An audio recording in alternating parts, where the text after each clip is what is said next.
Assalamualaikum warahmatullahi wabarakatuh. Bismillahirrahmanirrahim. Ila hadratin Nabi Mustafa Muhammad sallallahu alaihi wasallam wa ila hadrati jami'il masyayikh wa khususan Al-Fatihah. A'udzu billahi minasyaitonir rajim. Bismillahirrahmanirrahim. Alhamdulillahirabbil alamin arrahmanir rahim. Iyyaka na'budu wa iyyaka nasta'in. Ihdinas siratal mustaqim. Shiratal ladzina an'amta 'alaihim ghairil maghdubi 'alaihim waladdallin. Bismillahirrahmanirrahim. Alhamdulillahirabbil alamin. Wassalatu wassalamu ala asrofil anbiya'i wal mursalin wa ala alihi wa sahbihi ajma'in at-tayyibin at-tahirin. Raditu billahi rabba wa bil islami dinan wa bi Muhammadin nabiyallah rasula. Rabbi zidna ilma warzuqna fahma. Rabbi zidna ilma warzuqna fahma. Rabbi zidna ilma warzuqna fahma. Amin ya rabbal alamin. Ananda Halwa Rausan, kita melanjutkan lagi pembahasan kitab kita Wasoya al-Aba lil Abna. Hari ini Papa tambahkan dengan sedikit penjelasan dari Akhlaqul lil Banin.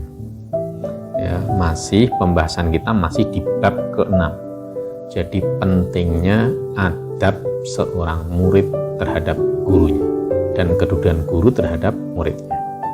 Ya bunayya, wahai anakku, kama anna walidaka, koyok onone wong tuwa loromu, alladzi yurabbi, kang menjagamu, mentarbiyahmu, memperhatikanmu, memupuk jismaka, tubuhmu, lahu haqqun adim, sebagaimana orang tuamu yang sudah menyiapkan dirimu, memeliharamu dari kecil itu, maka ada hak besar pada diri mereka, ada kewajibanmu terhadap orang tuamu. Fakadzalika ustadukal ladzi yurabi ruhaka, maka begitu juga ada hak besar pada dirimu terhadap gurumu. Jadi guru dan orang tua itu hampir sama. Kalau orang tua itu merawat tubuh kita, merawat kebutuhan fisik kita, maka guru adalah merawat ruh kita, merawat akal pikiran kita.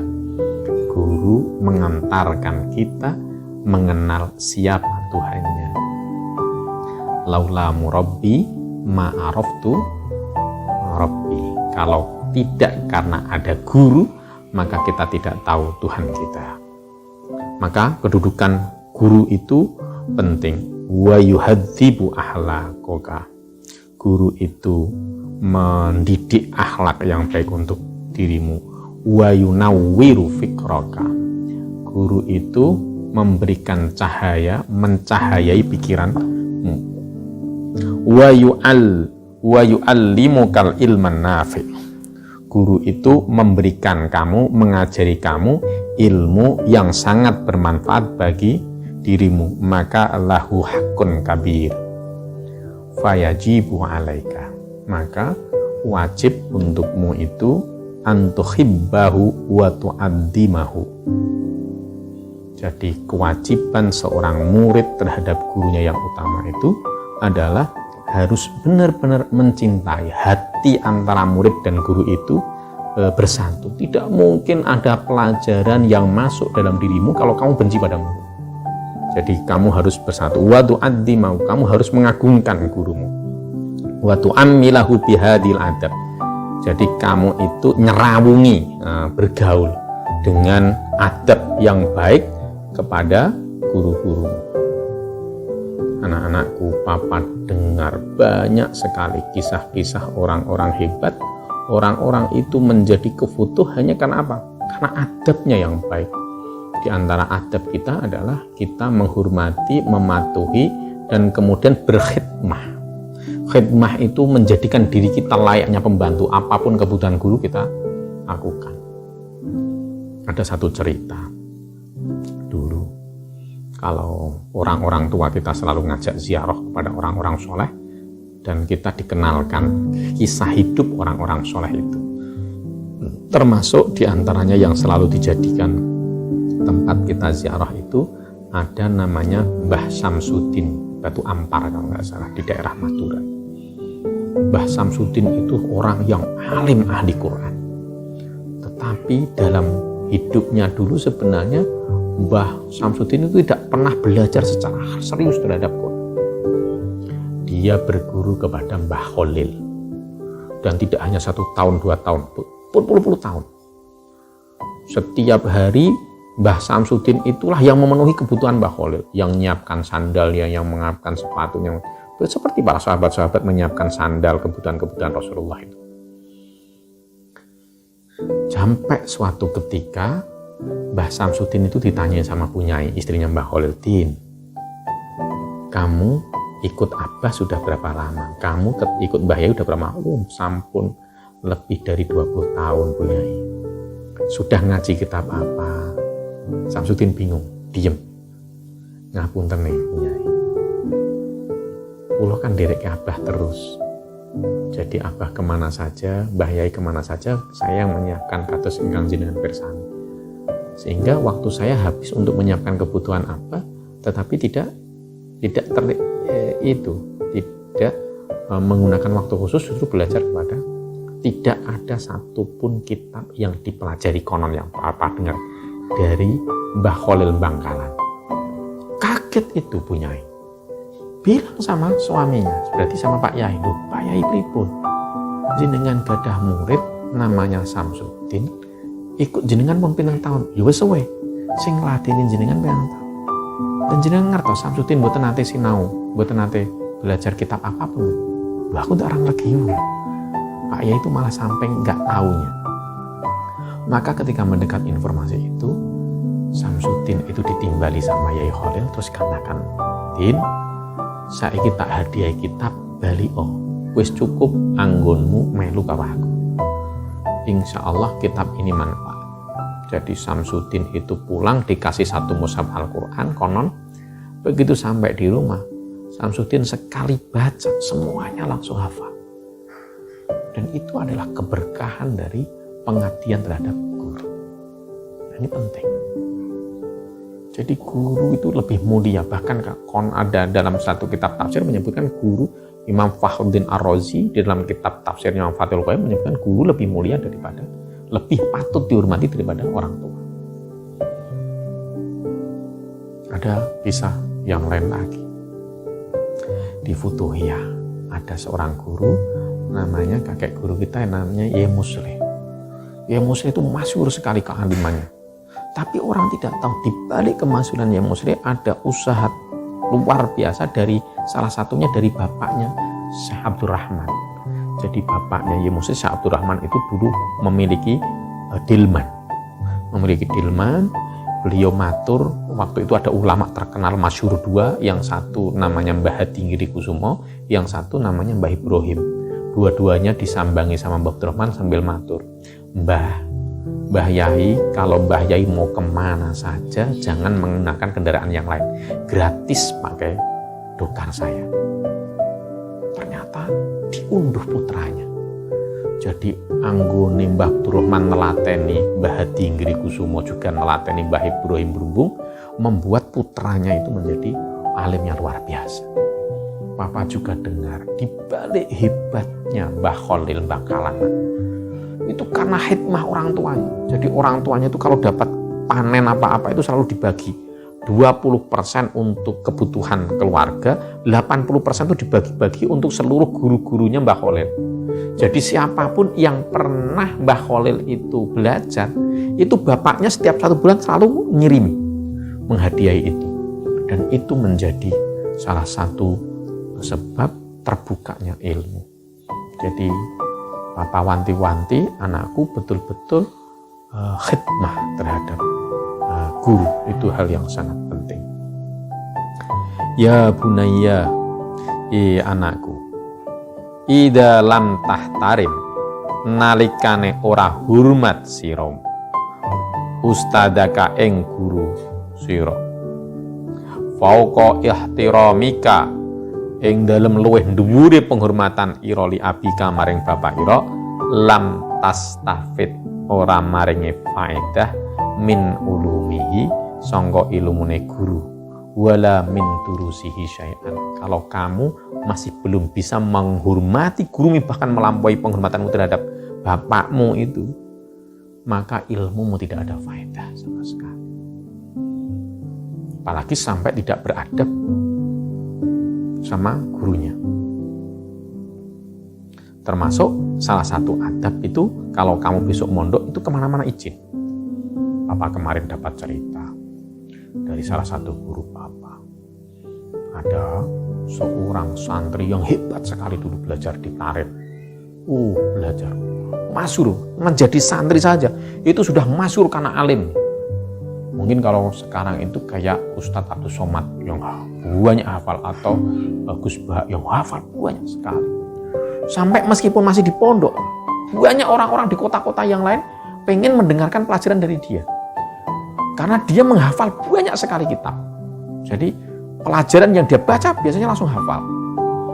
Nah, ternyata kepintaran ini membuat murid agak sombong. Sombong, merasa pintar, merasa tidak mendengarkan guru, bahkan sering menerima tamu dari luar, menerima undangan-undangan dari luar tanpa izin gurunya. Termasuk ada seorang guru, Papa agak lupa itu, Syed Abdullah atau siapa, Asyatiri itu, waktu ketika lagi ngajar, lalu ditanya, murid ini di mana kok biasanya ada, kok nggak ada? Ternyata nggak ada yang tahu. Tanya, apakah dia keluar, kebutuhan apa? Terus ada satu pengurus, ada temannya bercerita bahwa murid itu sedang memenuhi undangan untuk bicara di luar kota sana. Izin nggak dia? Tanya, ternyata nggak izin dia. Nggak ada satupun yang diizini, nggak ada. Maka gurunya marah. Seketika itu gurunya mengatakan, boleh orangnya keluar dari pondok, tapi ilmunya tidak keluar dari pondok. Dan benar, murid itu sudah sampai di panggung, orang sangat menghormati, begitu buka kitab mau baca, begitu alhamdulillah sholawat, setelah itu gerek, nggak ada ilmu apa, nggak hafal, semua hafalannya hilang semua. Nah ini pentingnya menghormati adab terhadap guru, khidmah terhadap guru. Jangan menyakiti perasaan guru, jangan ngerasani guru, apalagi membanding-bandingkan guruku dengan ini hebat mana, itu nggak boleh, sama sekali tidak. Bahkan hal yang paling berat bagi seorang murid adalah kalau sampai melihat aib guru, sehingga terbit ketidakpercayaan terhadap gurunya. Jadi berdoa, kita patut berdoa jangan sampai diperlihatkan aib-aib guru kita yang kita tidak mampu untuk menahan diri untuk ngomongin guru kita yang jelek, karena itu berbahaya bagi kita. Ya bunayya, wahai anakku, zinatul ilmi utawi pepaese ilmu iku at-tawadhu wal adab. Pepais perhiasan ilmu itu tawadhu dan adab. Faman tawadhu'a lillah rafa'ahu Allah. Wong sing tawadhu kuwi ora bakal dekne nunduk, tapi malah dinaikkan oleh Allah Subhanahu wa taala. Ada kisah itu di zaman Harun Rasyid. Jadi Khalifah Harun Rasyid itu punya putra dua, ya. Putranya Harun Ar-Rasyid itu dua. Yang satu Al-Amin, yang satu Al-Ma'mun. Jadi Al-Amin dan Al-Ma'mun itu suatu ketika belajarlah, dikirim sama Harun Ar-Rasyid ke satu ulama besar namanya Imam Al-Kisai. Suatu ketika Imam Kisai mau berdiri, mau pergi itu. Seketika itu dua putranya Harun Ar-Rasyid, Al-Amin dan Al-Ma'mun itu berebut untuk nyiapkan sandal kedua itu. Dan kisah itu dilihat oleh banyak orang dan disampaikan kepada bapaknya di kerajaan itu. Maka bapaknya itu mengirim surat kepada gurunya Al-Amin sama Al-Ma'mun. Dia bilang, man a'azzun nas, siapa sih orang yang paling mulia? Gurunya mengatakan Amirul Mukminin. Tanya-tanya, siapa yang paling mulia? Gurunya, Amirul Mukminin. Sang raja mengatakan tidak. Orang yang paling mulia adalah seseorang yang dua anaknya raja saja berlomba untuk menyampaikan sandal kepada dirinya. Wah, Imam Kaisai agak ragu nih jawabannya, nyindir atau apa? Kalau raja kadang-kadang berat juga ini kan. Jangan-jangan itu nyindir atau raja tidak berkenan kalau putranya digitukan.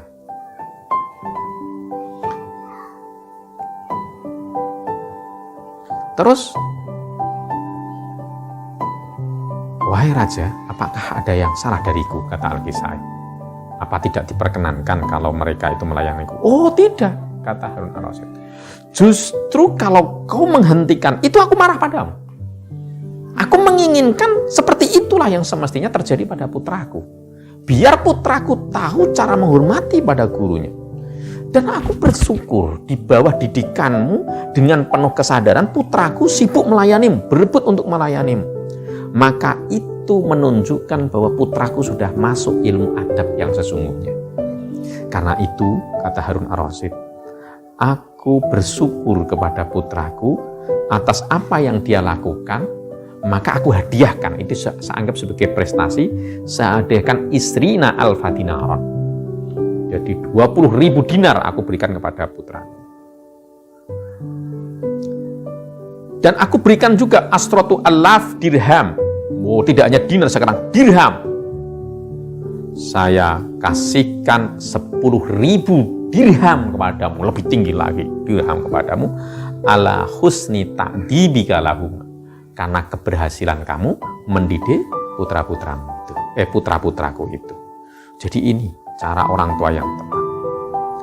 Ya bunayya, he anakku, la syai'a adarra, tidak ada sesuatu yang membahayakan ala tolabil ilmi min ghadabil asatidati wal ulama. Tidak ada sesuatu yang membahayakan orang yang mencari ilmu daripada kemarahan seorang guru kepada dirinya. Seperti tadi yang saya jelaskan tadi, ada murid yang hebat sekali, ketika guru marah maka ilmunya hilang. Fa iyyaka, jadi iyyaka wadiyo, tenan-tenan ya bunaya antuhdiba ahadan minal mudarrisina autusi al adab amamahu, jangan sampai kamu itu berlaku adab yang buruk di atas mereka sehingga muncul kemarahan dari fa inna aqallama yuntijuhu wadabul asatidah iku al hirmanu wal qati'ah. Karena sedikit saja efek yang lahir dari kemarahan, yang paling kecil efek dari kemarahan dari guru itu adalah kacegah, ya, kacegah wal qati'ah, tercegahnya, terputusnya ilmu dari guru kepada dirimu.